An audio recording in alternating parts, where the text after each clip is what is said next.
கூட்டிட்டு போய் சண்டை போட்டு வானத்துக்கும் பூமிக்கும் குதிச்சாரு. அது மட்டும் இல்லாம என் கூட இருக்க மாட்டேன்னு சொல்லி சாமி என்ன வீட்டுக்கு போயிட்டாரு.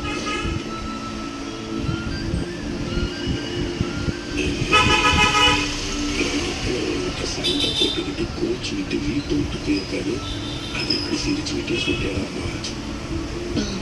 நான் என் புகுந்த வீட்டுக்கு நல்ல மருமகளா இருந்து என்னோட எல்லா கடமையும் ரொம்ப பொறுப்பா செஞ்சுட்டு இருக்கேன். அது அவருக்கு புரிய மாட்டேங்குதுப்பா. அதனால்தான் அவர் என்ன திட்டுறாரு, கோவப்படுறாரு, சண்டை போடுறாரு. அதெல்லாம் நான் பெருசா எடுத்துக்க முடியுமா சொல்லுங்க? அவர் கோவத்தை ஏத்துட்டு தானே ஆகணும்.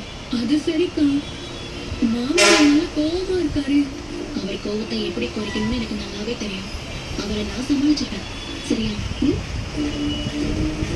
நீங்க என்ன ஃபீல் பண்ணாதீங்க. அடிய